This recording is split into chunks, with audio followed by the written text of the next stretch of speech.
O homem sai todos os dias para trabalhar, deixa dentro da sua casa sua esposa com a sua filhinha de 4 anos. Durante 30 dias, essa família é monitorada por um grupo de bandidos. Até que chega um dia, já tendo a rotina desta família toda mapeada, esses bandidos resolvem assaltar essa casa, já que o homem seguiu para trabalhar.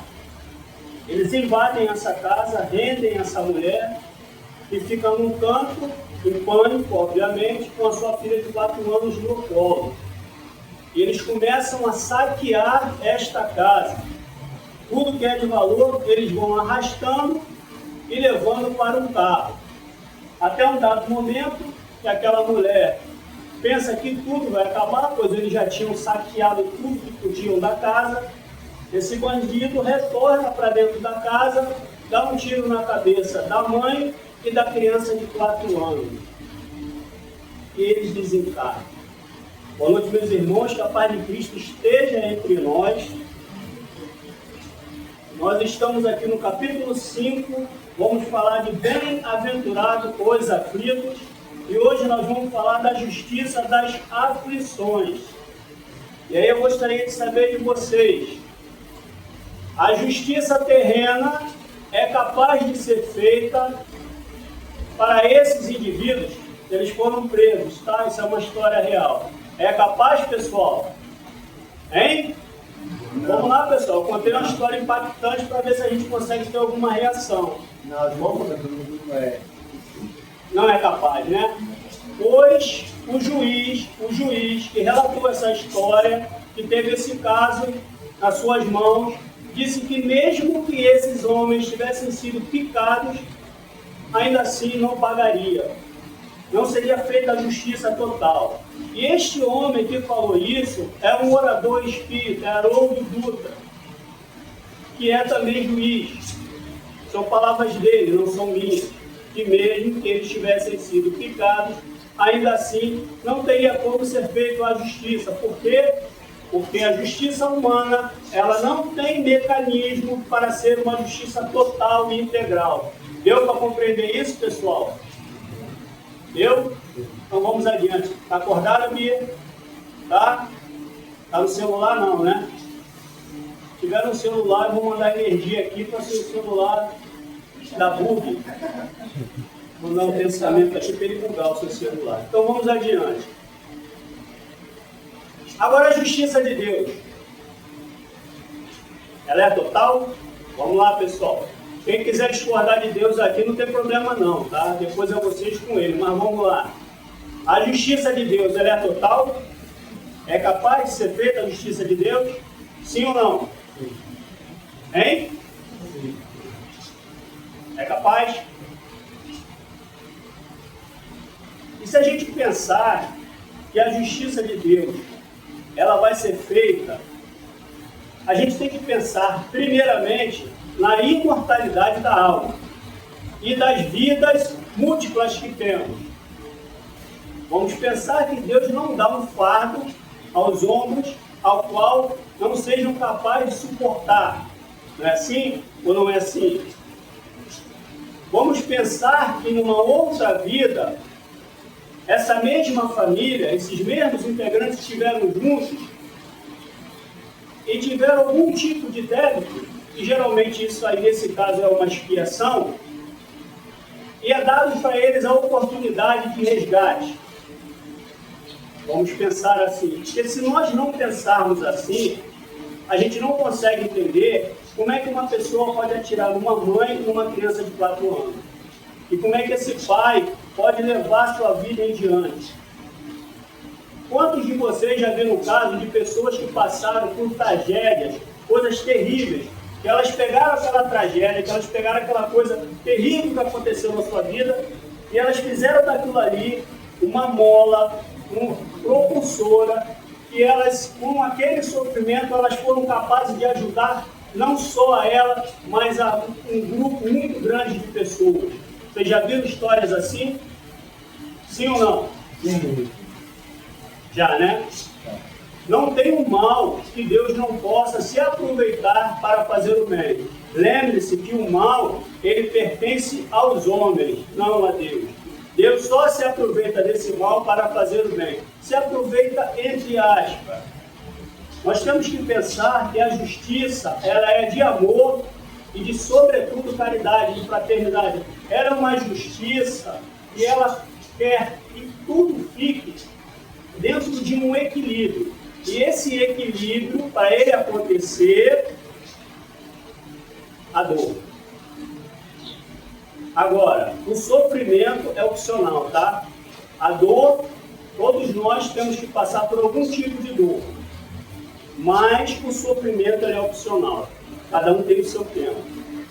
Agora, é óbvio que quando uma família é destruída dessa forma, difícil para você chegar com um homem desse e você dizer para esse pai, para esse marido, dizer para ele: não, levanta a cabeça, Deus está vendo, segue adiante, você tem que ter fé. É difícil, porque primeiramente nós temos que ter empatia e respeito.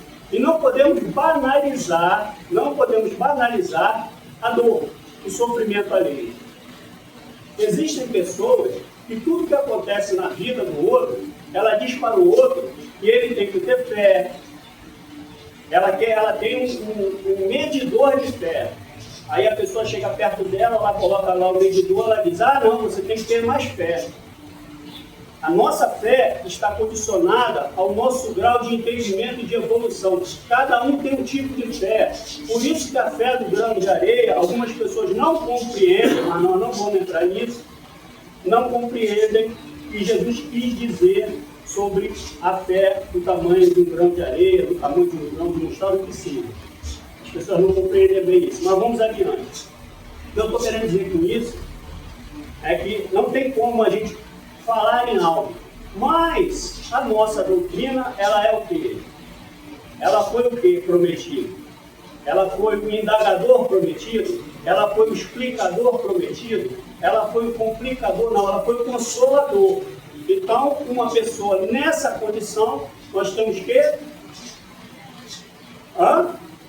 Alguém está falando baixo hoje? Está com a garganta ruim? Sim. Sendo o Espiritismo consolador prometido, é o nosso dever consolador. Então, o Espiritismo, ele parte do princípio de que toda e qualquer folha que caia de uma árvore há um sentido nisso. Ele parte desse princípio. Nós não estamos aqui por acaso. Os encontros que acontecem, as situações que acontecem, elas têm um motivo. Agora, existem as dores que nós mesmos buscamos. Nós não vamos nos alongar muito em alguns assuntos, porque ele vai ser falado ao longo desse capítulo, que é o capítulo 5, que é grande, se não me falha a memória, é o maior capítulo dentro do Evangelho segundo o Espiritismo. Então, mas existem aquelas dores que nós mesmos buscamos. Existem também situações das quais nós causamos nesta própria encarnação. Não necessariamente são vidas pregressas. Podem ser coisas causadas nessa própria encarnação. Mas tudo está em Deus. Tudo segue para Deus. Tem pessoas que gostam de dizer assim: entrega na mão de Deus. Tudo segue para Deus. Tudo segue para Deus. Tudo está em Deus. E quando você diz para uma pessoa assim: entrega na mão de Deus, mas por dentro você está pensando assim: eu quero me livrar desse problema. Esse problema aí que ela está trazendo para mim não vai ser legal para mim. Eu vou ficar mal na fita.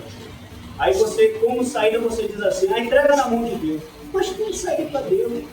Agora, até a sua intenção.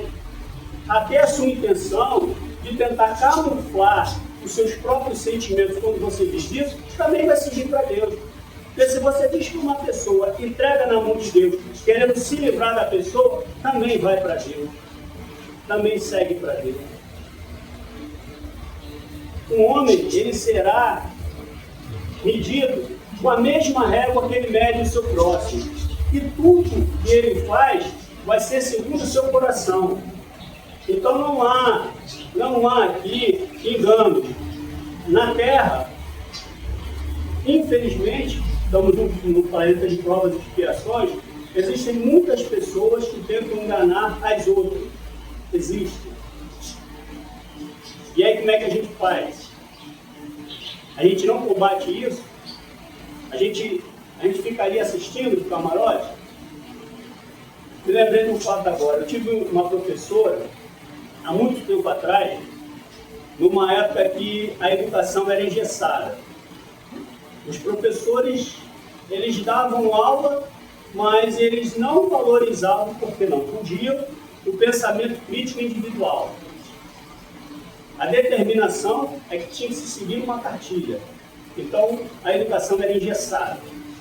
Mas eu tive uma professora, a professora Silvia, que era maravilhosa. Ela convenceu a gente, nós estudávamos numa escola, que era numa favela. Hoje em dia, a rainha da polêmica não está aqui hoje. Hoje em dia não pode falar de favela, né? Uma comunidade. Então, quando chegou 7 de setembro, que tinha um desfile, todo mundo tinha que ir lá desfilar e tal, eu não estava conseguindo desfilar. E você tinha que desfilar e marchar. Aí você imagina, você pegar um grupo de favelados, eu inclusive, e você organizar. Era mais fácil pegar um bando de jumentos e sair pelo meio da rua. Mas ela se deu esse trabalho porque ela acreditava na gente, ela acreditava na justiça. Ela foi uma que eu conheci de perto, foi uma das poucas pessoas que se manifestou contra um sistema que a gente vivia. Um sistema que eu estou falando de governo, tá, pessoal? A senhora viveu nessa época também, né? Seu Marcelo também, né? A gente aqui já passou dos 30, a gente vivenciou isso. Boa noite.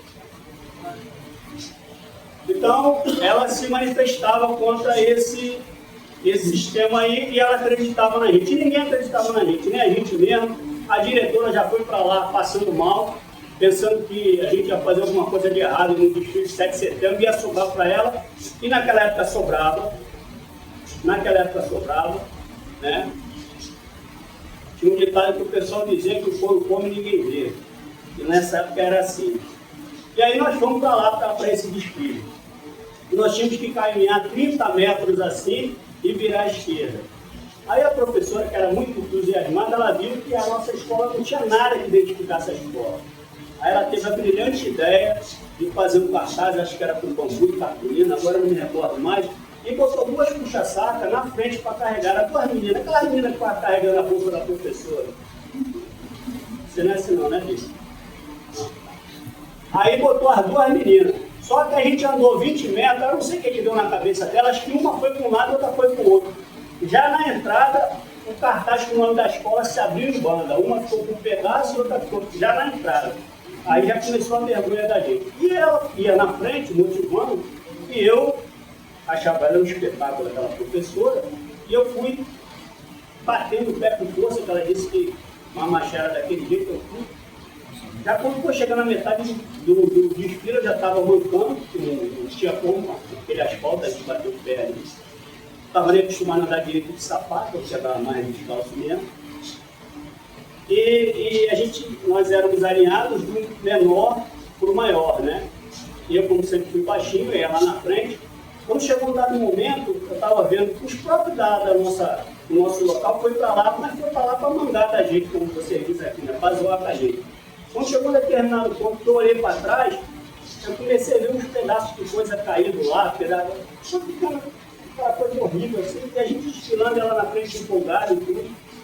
Mas conseguimos chegar no final desse desfile e essa professora, ela marcou muito, aconteceu esse fato, é real, mas a gente ficou envergonhado, né, pela situação, mas o pessoal também que estava lá, que era lá do nosso bloco, também não ajudou, mas ela motivou, levantou a moral da gente tudo, e ela ficou só um ano na escola. Não sei porque depois ela não deu mais aula, naquela época as pessoas sumiam e ninguém sabia por quê. E ela não deu mais aula para a gente lá e tudo, mas naquele período foi a única professora que eu vi verdadeiramente ter sede de justiça. E é isso que a gente fala aqui hoje. Bem-aventurados que têm sede de justiça. A gente fala das bem-aventuranças, que são 8 a 9. 9 ou 8 bem-aventuranças, agora não estou bem, não me recordo. E essa bem-aventurados aflitos, ela não está no sermão. Eu acredito que Kardec botou para falar da questão das aflições, né? Porque todo mundo aqui tem uma aflição, ou não? Todo mundo tem uma aflição aqui ou não? Tem? Todo mundo tem? Então acredito que é por isso que se fala dessa questão da bem-aventurança. Eu trouxe meu óculos de visão além do alcance, eu vou ver se eu consigo ler aqui. Se eu não conseguir, eu vou pedir para a Paulinha ler, mas vamos lá. Entretanto, desde que se admita Deus, não se pode concebê-lo sem perfeições infinitas. Ele deve ser todo poder, toda justiça, toda bondade. Sem o que não, seria Deus. Se Deus é soberanamente bom e justo, não pode agir por capricho, nem com parcialidade. As vicissitudes da vida têm, pois, uma causa, e uma vez que Deus é justo, essa causa deve ser justa. E aí está o fundo do gato. Essa causa deve ser justa. É difícil da gente, na hora que nós estamos passando pela adversidade, é difícil nós acharmos que existe algum tipo de justiça ali. Mas aí há um contrassenso. Se nós acreditamos em Deus, e Ele é soberanamente bom e justo, nós temos que achar que tudo que nos acontece também é justo. Ou é diferente? Alguém pensa diferente? Seu Marcelo, o senhor pensa diferente?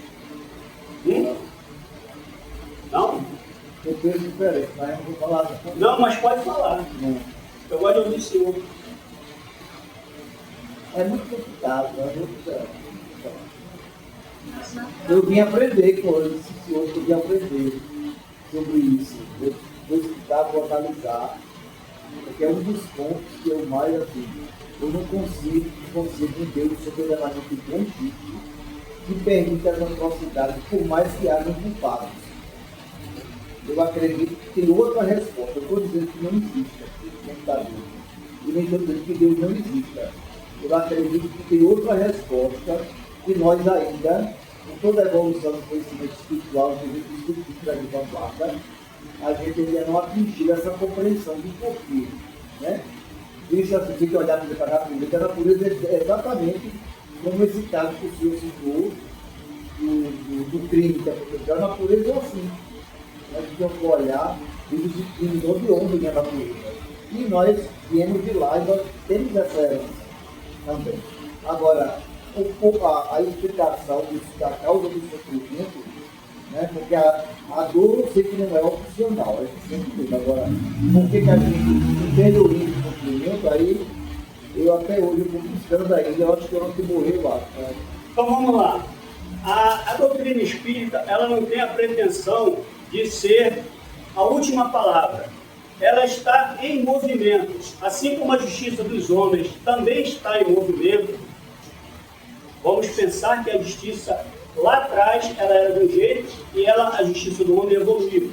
Hoje, a justiça do homem ela é bem melhor do que era antes. Certo? Ela era bem melhor. Você discorda? Pode discordar, vamos lá. Eu acho que está do mesmo jeito, só que hoje em dia está divulgado. Não, pior eu não acho que esteja mais. Agora, eu acho que está. Hoje em dia a gente consegue ver mais, está escancarado. Então vamos mas adiante. ela é a mesma coisa, isso aí que foi passado é a mesma coisa. Então, a doutrina espírita, ela diz que na hora que a ciência, na hora que aparecer qualquer voz que contrarie aquilo que foi codificado por Kardec, que a gente fique com a ciência. Então, ela não tem a pretensão de ser a palavra final de nada. Para mim, eu entendo da seguinte forma, pelo que eu já estudei até hoje, eu entendo que todo sofrimento, se você olhar sobre uma única encarnação, você cai nesse tipo de engano. São pensamentos que eu tenho com relação ao sofrimento que se passa numa encarnação. Agora, quando você consegue perceber que existem múltiplas encarnações, que existem vidas pretéritas, se hoje o homem é melhor do que era antes, o que ele fazia antes? Porque nós tivemos Cristo aqui e a gente crucificou Cristo, não é isso? A gente não crucificou Cristo? Ou ele subiu lá e se entregou sozinho? A gente crucificou, não crucificou? Jesus era amor, né? Se ele viesse hoje, será que a gente crucificaria de novo? Então, a gente tem que entender que essas pessoas, que a gente às vezes diz assim, foi tal povo que crucificou Jesus. Ninguém sabe. Talvez sejamos nós mesmos que estávamos lá atrás. E uma coisa eu garanto, que todas as pessoas que estão dentro das religiões, as que se sentem mais vazias dentro das religiões, podem ter certeza que são as pessoas que vão buscar mais. E elas, em algum momento, elas vão encontrar. Isso daí é de cada um. E nós estamos fadados à felicidade. Isso eu tenho plena convicção. Então, deixa eu ler mais um pedaço aqui. Então, vamos lá. Eis do que cada um deve compenetrar-se bem. Deus colocou os homens sobre o caminho dessa causa pelos ensinamentos de Jesus. E hoje, os julgando-os bastante maduros para compreendê-los, a revelou inteiramente pelos Espíritos, quer dizer, pela voz do Espiritismo. Isso está sendo dito no advento do Espiritismo, na hora que os Espíritos começaram a se manifestar e começaram a explicar uma série de situações. Agora, eu ia até falar de um assunto aqui, mas eu vou pular e vou passar para outro. Quando Chico Xavier estava entre nós, vários tipos de pessoas indagaram Chico Xavier sobre as mais diversas questões. Céticos, refratários, pessoas que queriam desmoralizar Chico Xavier. E o que Chico Xavier fez? Ele consolou todas essas pessoas. Ele não calou elas não, ele consolou. Porque essas pessoas que chegavam até Chico Xavier, com as suas indagações, na verdade, elas deixavam a sua dor falar primeiro. Isso é natural. Só que Chico Xavier chegou ali no meio daquelas pessoas, então eu acredito piamente. Chico Xavier no Pinga Fogo, quem tiver oportunidade de assistir, assista ao Pinga Fogo com Chico Xavier. Uma pessoa que estava lá, vamos dizer assim, dentro do interior do Brasil, naquela época, conseguiu com toda clareza. Chico Xavier falou de assuntos que hoje muitas pessoas com formação em vários tipos de áreas não têm condições ainda de compreender. E Chico Xavier falou a essas pessoas. Eu tenho plena convicção, assim como o ar que eu respiro, que a justiça de Deus, ela é infalível e ela é imutável. E para mim, a persona que eu não gosto, acho que Guia Monteiro é Jesus, mas que melhor expressou isso foi Chico Xavier. Eu tive a oportunidade de estar presente, eu, Luiz e Yasmin, numa palestra de Divaldo, e eu vou dizer para vocês, é outra coisa. É uma coisa assim difícil até da gente explicar o que essas pessoas que estão debruçadas sobre o espiritismo, sobre o estudo, o que essas pessoas conseguem transmitir para você. Eu saí de lá nesse dia, assim, a gente fica sem entender como consegue falar de tantos assuntos com muita clareza, com muito conhecimento. Então eu acredito piamente nos espíritos, na espiritualidade. Então vou tentar só falar um pedacinho aqui, só para finalizar aqui. Bom, a gente não... Lê só esse comecinho aqui, pessoal, que está no plano. Só o comecinho até aqui que eu já vim para cá. Só esse começo aí. Deixa eu só procurar uma coisa aqui. Justiça das aflições. As compensações que Jesus promete aos aflitos da terra não podem ocorrer senão na vida futura. Sem a certeza do futuro, essas máximas seriam um contrassenso. Bem mais seriam um engodo. Mesmo com essa certeza, compreende-se dificilmente a utilidade de sofrer para ser feliz. Disse-se para ter mais mérito. Mas então pergunta-se por que uns sofrem mais do que os outros. Porque uns nascem na miséria e outros na opulência, sem nada terem feito para justificar essa posição. nada dá certo, enquanto que para outros tudo parece sorrir. Mas o que se compreende menos ainda é ver os bens e os males tão desigualmente repartidos entre o vício e a virtude. Ver os homens virtuosos sofrerem ao lado dos maus que prosperam. A fé no futuro pode consolar e levar à paciência, mas não explica essas anomalias que parecem desmentir a justiça de Deus. E aí, a gente tem uma questão, 879 do Livro dos Espíritos, que fala sobre essa lei. Essa parte fala sobre a lei de justiça. Quem tiver curiosidade, está lá. Nossa irmã Paulinha está antes, está mais à frente agora. Ela vai falar sobre isso também. E o que eu posso dizer para vocês que é na quarta-feira, Às 7h30 online pelo WhatsApp. pelo WhatsApp. E o Livro dos Espíritos fala muito sobre isso. Nós temos na quinta-feira, a Dona Marta, o Livro dos Médiuns. Então, quando a gente vem aqui para a palestra, para esse bate-papo aqui, falar do Evangelho, a gente fala de uma minúscula porção das leis de Deus e da passagem do Cristo aqui entre nós. É preciso que a gente faça um combo, vamos dizer assim, estudar o Evangelho, estudar o Livro dos Médiuns, estudar o Livro dos Espíritos, para que essa compreensão possa chegar até nós. Mas uma coisa eu tenho certeza, ninguém precisa ter essa certeza agora. Ela vai chegar, vocês estão fadados a isso, ela vai chegar. Eu tenho certeza absoluta, essa certeza vai chegar e os corações, eles vão ser tocados. Eles vão ser tocados, eu não tenho dúvidas quanto a isso, porque se eu achar que uma criança é morta, que uma criança nasce com uma deficiência, se eu achar que alguém está sendo punido naquela situação ali, que alguém tem que ser punido, sinceramente a minha vida ela chega vamos dizer assim, num buraco sem fundo. Porque isso daí faria de mim uma pessoa vazia, faria de mim... E eu estou falando isso porque em algum momento da minha vida eu já pensei assim. Então faria de mim uma pessoa vazia, faria de mim uma pessoa... Eu acho que acreditar em Deus, na sua lei, é até mais confortável, né? Porque a gente vai envelhecendo, a gente perde a nossa mãe, a gente perde o nosso pai, a gente vai perdendo essas pessoas.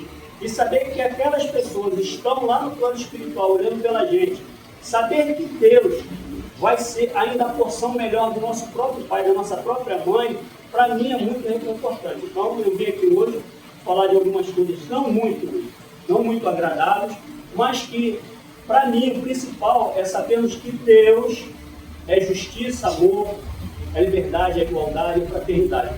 Todas essas outras coisas que acontecem no mundo, todas essas guerras, todos esses conflitos, todas essas dores, isso daí são coisas criadas pelos próprios homens. Isso não pertence a Deus. Boa noite, meus irmãos. Muito obrigado pela atenção de todos. Eu posso falar? Pode. Eu acredito assim, sem a questão de Deus não existir, que é um conceito que eu dou para as pessoas. Se você creia ou não na existência e na justiça de Deus, faça o bem. Sim. Se você, mesmo que você tenha pensamentos divergentes, procure harmonia com seus semelhantes. A humanidade, ela reclama há muito tempo direção do bem. E a gente pode ser um instrumento desse bem, independente de tudo, porque a gente não precisa da muleta para justificar. Porque a gente pode entender pela educação, pela psicologia, pela religião. O ateu, ele faz o bem, ele não acredita em Deus. Então, a gente tem muitas ferramentas na humanidade hoje em dia que a gente pode fazer maravilhas em torno da paz, da solidariedade, da cura de muitas coisas, da conversa sadia, do apoio, da amizade, do acolhimento, como se faz no centro espírita, né? E você poder desabafar e alguém poder ouvir. eu acho que isso, independente de qualquer coisa, a gente nunca pode esquecer disso. Mesmo que falte a fé, mesmo que venha a dúvida, nunca se esqueça. Nós, dentro de nós temos uma capacidade imensa de mudar as coisas, de fazer o bem acontecer. É isso que eu me pego todo dia, porque as dúvidas, eu acho que muito difícil para essa vida, eu aprendi. Não tem como responder tudo. Quando Cristo foi lá trazer Lázaro, ele pediu que os homens empurrassem a pedra. Ele não pediu mais nada, ele só pediu que os homens empurrassem a pedra. E a gente tem que seguir empurrando essa pedra. A gente tem que seguir. A gente tem que seguir se ajudando uns aos outros, independente da crença de qualquer um. Independente do que cada um acredita. Agora, eu particularmente, me sinto muito mais confortável acreditando em Deus. Acreditando que tudo que me aconteça, daqui até o final da minha existência aqui nesse plano, é justo. Eu hoje, se eu desencarnar amanhã, eu não levo mágoa de ninguém. Ninguém. E graças a Deus, hoje, tive o tempo que eu tinha mágoa, tinha ressentimento, hoje em dia eu não tenho mais. E também não tenho expectativa em ninguém. Eu conto com Deus e comigo mesmo. Só isso.